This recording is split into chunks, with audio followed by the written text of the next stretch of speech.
All right, well, good morning, everyone. Thanks for coming out on the drive over. I was thinking about when's the last time I did back-to-back press conferences, 2 days in a row. It's probably the pandemic, so little PTSD. But yesterday, I want to thank you for joining us to talk about what happened in 2024 as we close out the year. But today we're gonna look ahead. We want to look ahead to what's happening in our community, what our priorities are going to be for the city, and we ended last year on such a high note. The DSU Applied Research Center is being built. We broke ground recently on CJ Foods and that kind of historic project out at Foundation Park. We opened up Sanford's virtual healthcare hospital just a couple weeks ago. There's a lot of good things and good momentum happening. And little teaser, I know I was doom and gloom on sales tax revenue yesterday. Got the initial numbers for November, and they're good. They're not great, but they're good. So we'll be able to end the year on a high note there.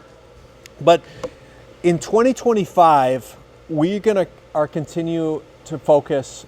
Let me say that a different way. In 2025, our focus is going to be on three main areas. And the reason we're here today is to visually demonstrate that public safety and crime will continue to be number one.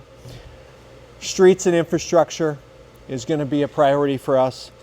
And then the third is a little more nebulous, and that's casting a long-term vision for this community.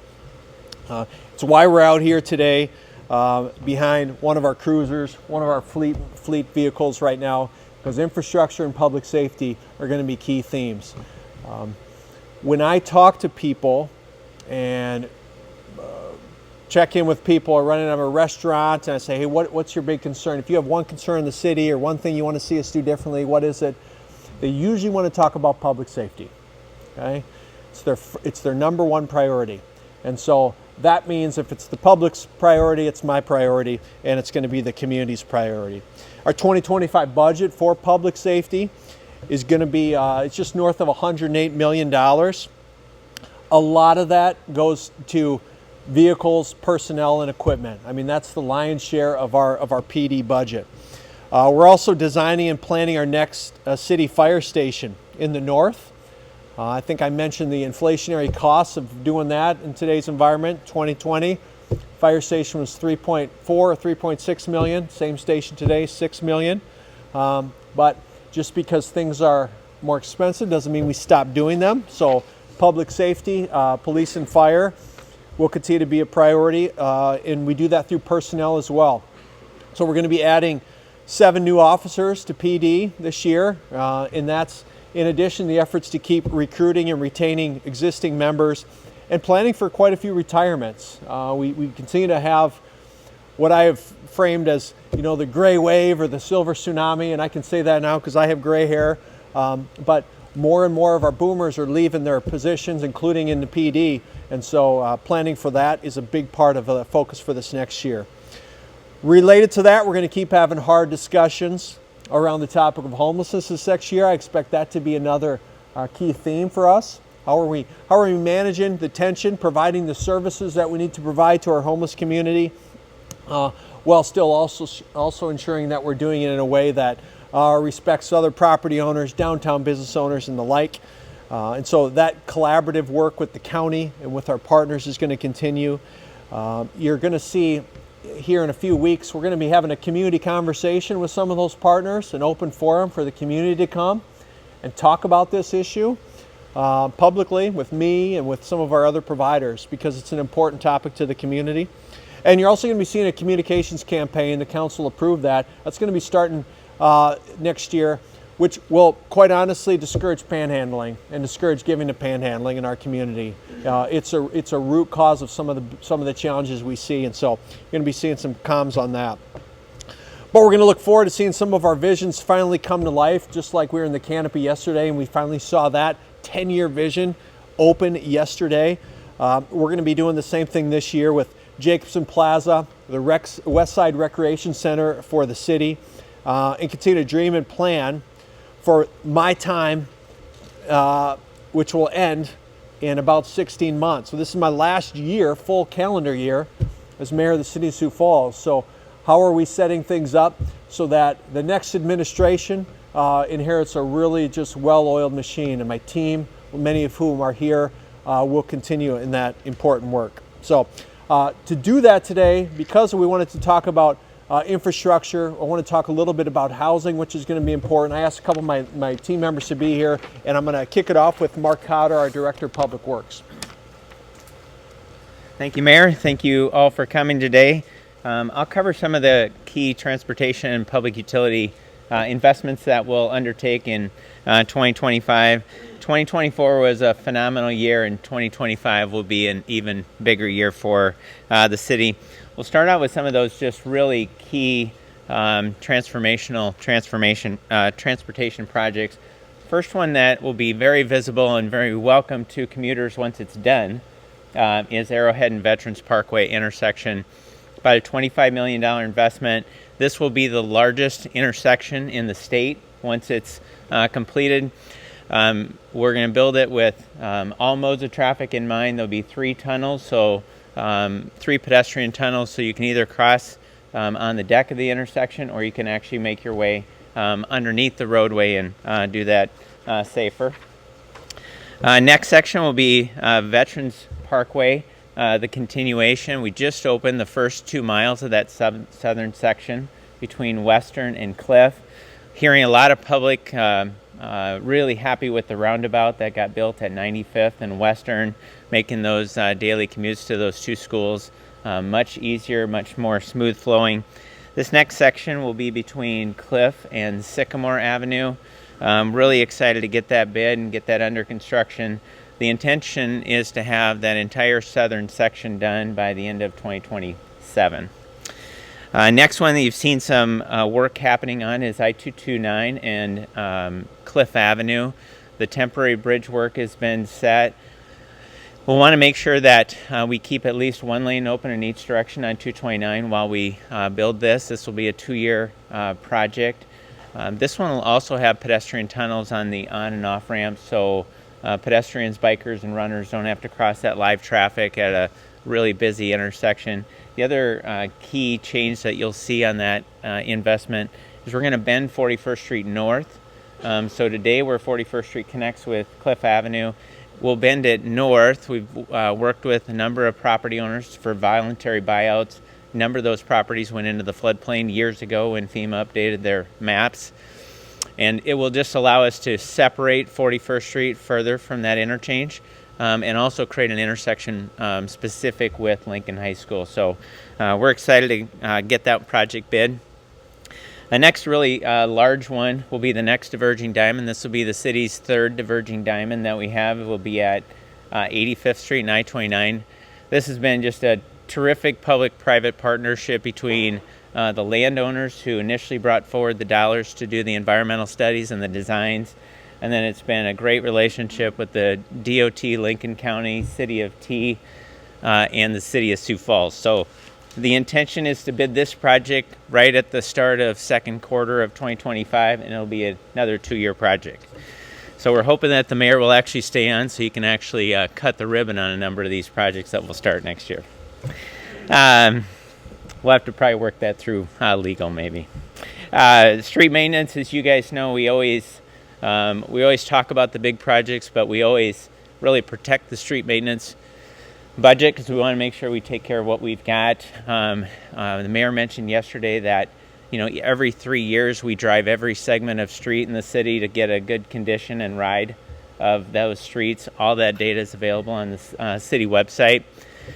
And this last time, the condition index increased from a 70 to a 73. That's on the upper band of where our peer cities are at. And it just really speaks to that the engineering team is selecting the right roads at the right time with the right treatments, whether it's concrete or asphalt, to make sure we maximize the life of those pavements. A couple of notable projects. If you today drive 10th Street home from 229 out to Cliff Avenue, out to Sycamore Avenue, that was the signature rehabilitation project this year. This next year we've got 3 lined up: 12th Street from Ellis Road to Marion Road, Rice Street from Cleveland to Veterans Parkway, and then Cliff Avenue from the Big Sioux River to Tomar. We want to make sure we do that one while we've already reduced the amount of traffic around Cliff and 229. So when we open that up, not only is the intersection new, but you will have seen, we've improved basically Cliff all the way north to 12th Street, and then this will improve it essentially south to 57th Street when it's done. All right, let's jump into some utilities. One of the things that some of the new utility planning models have allowed us to do is not only plan for 10 and 20 years, but it's allowed us to stretch and go out to 50 and 100 years. And so out of the wastewater master plan, identified the need for expanding the wastewater plant from 21 million gallons a day up to 30. It's a 50% rating capacity expansion. That's the largest project the city has ever undertaken. We just crossed year 2 of a 3-year project. We're also on the collection system working and starting to invest to open up more land for development, which is on the west side, the northeast side, and the southeast side. Just earlier this year, we bid 3 projects that will really get that west side started. Those 3 projects combined are about $45 million, and you'll see a lot of activity out there over the next 18 months. Really kind of puts the trunk of the tree in. And then eventually over the next 100 years, the city is expected to grow out toward and close to Wall Lake. From a water standpoint, we want to make sure that we're always managing our water resources and making sure that we can support the growth of Sioux Falls. Mayor mentioned yesterday the importance of casting a vision and looking long-term for our water needs.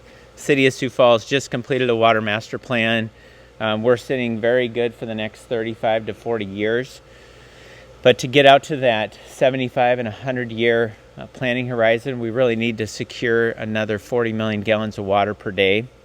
And so we're at the table today with a new effort in southeast South Dakota called Dakota Main Stem. We're also very fortunate to be one of the 20 members of Lewis and Clark that's just starting to do their assessments for what's that next Lewis and Clark 2.0 look like. And we'll also maximize our own well field. Well 25 is, we bid and built phase 1 last year, and then we'll bid and build phase 2, which will be the building, the pumps, the controls, the generator here in the next month, and then that'll be online in 2026. All of these projects take a lot of work, and with all departments of the city, the closest one we probably work with to make sure that we're matching the expected growth needs of Sioux Falls is planning. And I'd like to introduce Kevin Smith. He'll take you through the planning initiatives for 2025. Thank you. Kevin.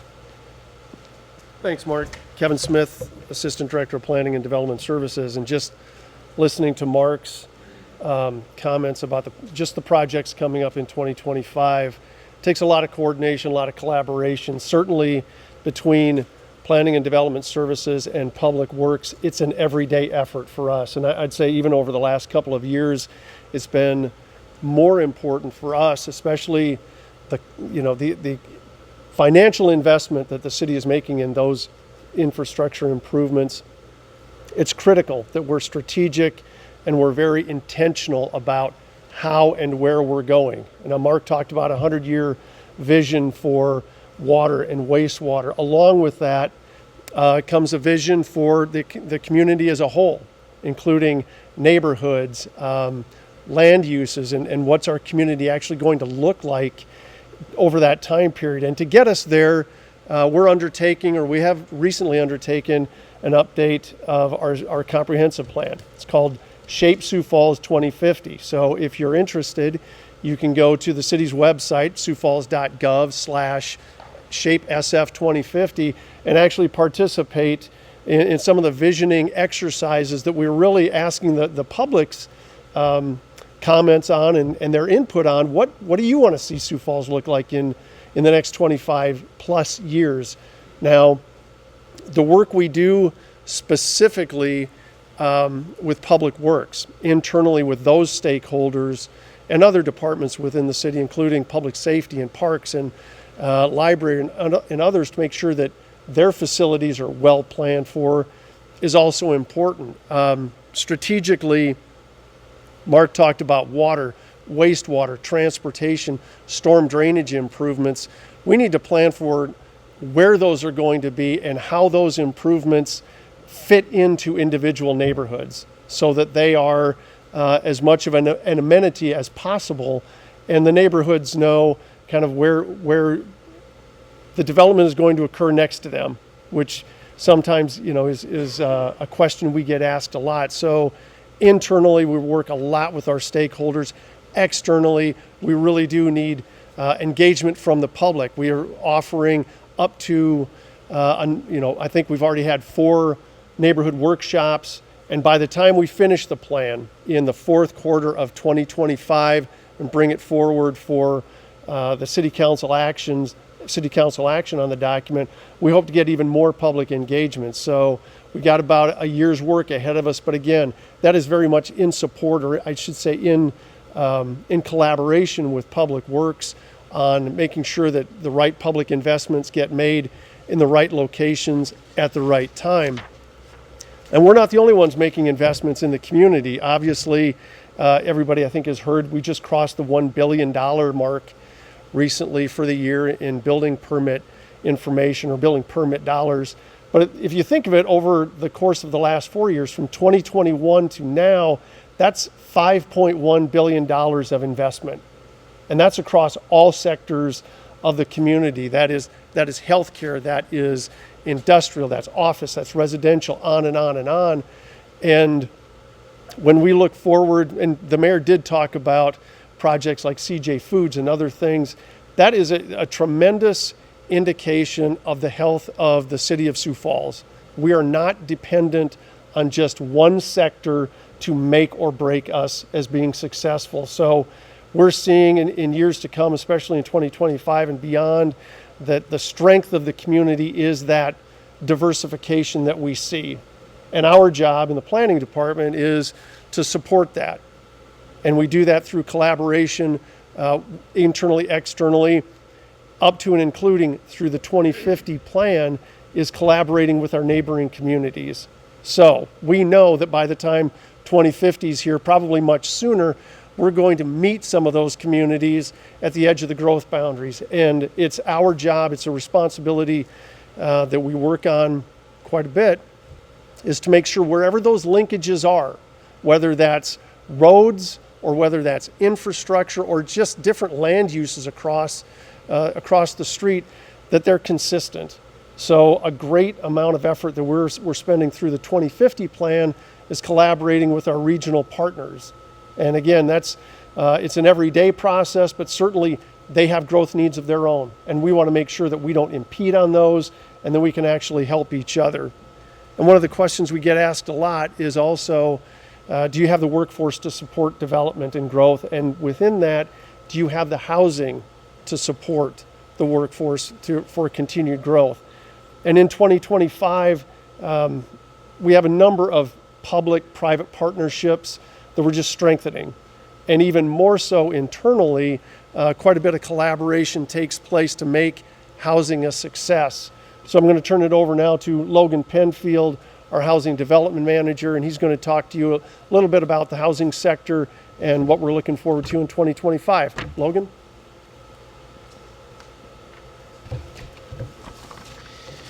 Thank you, Kevin. Again, I'm Logan Penfield. I'm the Housing Development Manager for the City of Sioux Falls.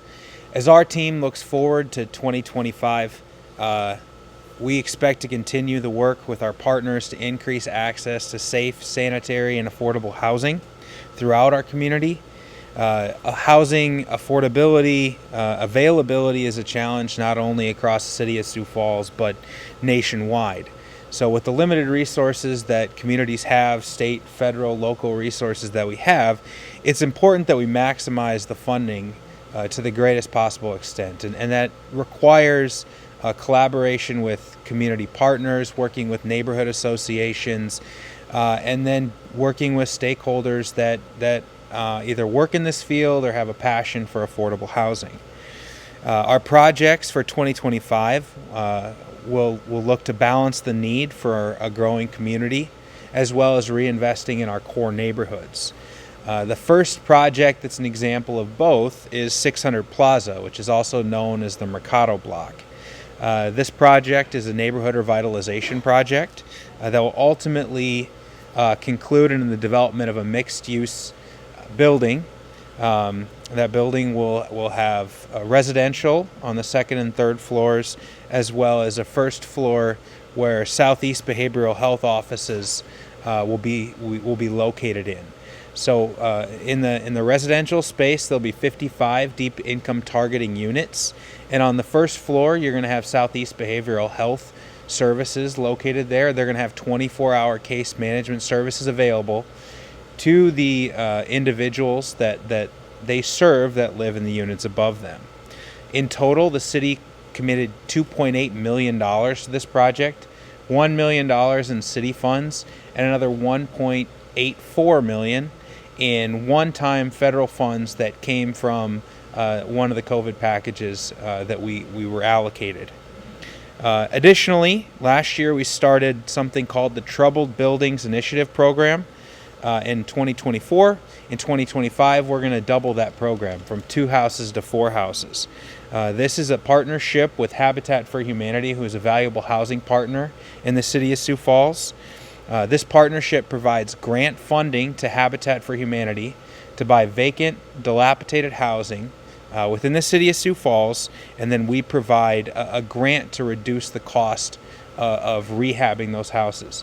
The families that will ultimately purchase the houses from Habitat for Humanity are generally larger families. When we work with Habitat, it's 6 to 8 people per family unit, which is quite larger than you see with other nonprofits, and it'll help with not only redeveloping the community, redeveloping houses that are a challenge throughout the neighborhoods, but also getting families at 50% to 60% AMI in those homes. Next, and one of the last projects I want to highlight is a project that's located between 18th and 19th Avenue, or 18th and 19th Street, between Dakota and Minnesota Avenue. It's the entire block there. We've been working with the Historical District, Trey Ministries, different city departments to make this project possible. Ultimately, there'll be a mixed-use building along Minnesota Avenue. There's going to be a parking structure in between, and then along Dakota Avenue there's going to be some apartments that's the portion that's in a historical district. It will remove 4 housing units along the Dakota Avenue side, which have been vacant and have been a challenge to the neighborhood, to the community as a whole, and then we'll replace them with significantly more housing units for workforce housing. This has been a project that has been discussed for a couple years now, and we hope 2025 we're going to start seeing steps to make it a possibility. And then lastly, our team, the housing division, added its 4th housing program specialist just this week. He started. The housing program specialists support the housing division's programs. We administer 4 to 5 programs internally, and those require significant amount of work on each one. For example, the single family rehab program, that allocates a 0% interest deferred loan to families that are income restricted that need help investing in their homes to keep them from falling into disrepair. We do a lot of roofs, siding, HVAC type of work on those, and those program specialists actually manage the rehabilitation projects, and we hope to do between 40 and 50 of those annually, as well as a handful of other programs that we administer internally. So this is going to be a great addition to our team, and as we head into 2025 with this slightly larger team, we're looking to build on our successes of 2024. With that, thank you for your time, and I'll hand it back over to the mayor to close us out. All right, thank you, gentlemen. So yeah, in recap, those are just a couple areas that we're really going to be focused on in 2025. But again, public safety is going to be key. Infrastructure, streets, and then planning for that in 2025 is going to be key. And then casting a vision for where we're going to go. You're going to be hearing about Riverline. We're going to be approving a Parks and Recreation Aquatics bond to cast the vision for the future of what we want that to look like in our community. So a lot of exciting things in 2025, and certainly here to take any questions on what the year ahead looks like. I also have some of my key city director partners here with us as well, including Chief Toom, as we're talking about public safety. So, do you have a more specific time on when you expect to see that panhandling campaign come out? I don't. Is Allie here? No. Okay. There's kind of two schools of thought. One is what you see with panhandling is it starts to heat up when the weather turns. And so do you wait until the weather turns, or do you get ahead of it now so that when the weather does turn, we've already started to educate some of our community members? Chief, you can maybe speak to that because I know you're involved with that. Sorry to jump the mic, but I had some meetings earlier today and in the past week that have kind of demonstrated the effectiveness of campaigns.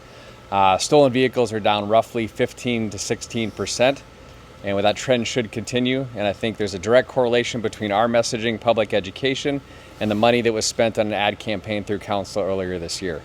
And so we look at, we were just going through some of our hiring numbers. They're preliminary right now, but there's a direct correlation to applications we receive from our police department that tie directly back to the launch of our ad campaign. And so I think when we talk about messaging, we talk about the effectiveness of communication. They're like, well, what can it do? I think doing it right, doing it at the right time and with the right message, we've already clearly demonstrated affects our community in a positive way. So we'll continue to put that together, but to the mayor's point, we want that communication to be timely and effective to the issues that we're going to experience. And again, looking forward to getting that campaign going. I would say end of Q1, beginning of Q2, somewhere in there. Yeah. I have a question, and there's obviously some unknowns at the state level in terms of budget, but looking at the governor's proposed budget, there are some cuts to social services as well as to public libraries. Are those areas that you're, like, as mayor, how are you watching that all go through, and do you see at any point the city stepping up to say we will pay for some of these services, the state will not?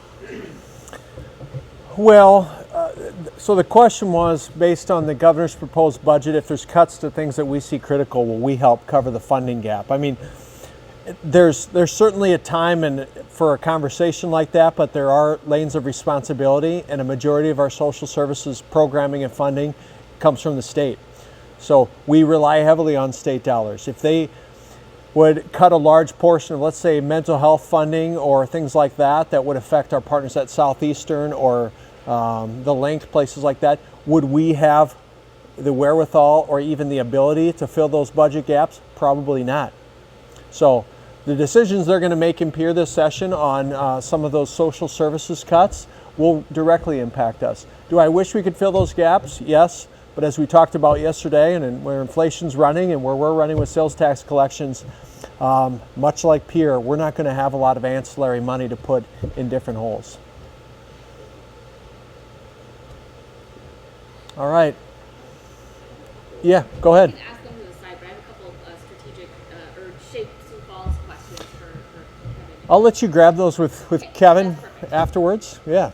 Any other questions for any of us? Are you glad 2025 is your last year as mayor? Am I glad 2025 is my last year as mayor? Hey, I'll tell you what. I love term limits, and here's why. Because you have a shot clock, and you know that each day matters, and so you end up just running really hard. So no lame duck syndrome here. It's going to be a big year because we want to get a lot done. I want to do a lot more with mentoring and continue to push mentoring. I mean, I know the time is running out on some of these things to ensure that the decisions we're making now, the culture we're building, I want the city to have a culture of mentorship. I want the city, 1,600 employees, to have a culture that lives on, right? Despite whoever is in the chair as the chief or the mayor or the chief of staff or the fire chief or whatever. So for me, personally, a big focus for 2025 is instilling some of those cultural norms that I hope just become, the way we operate in the city. All right, well, thanks for coming out, and wish you guys a blessed holiday season. Thank you.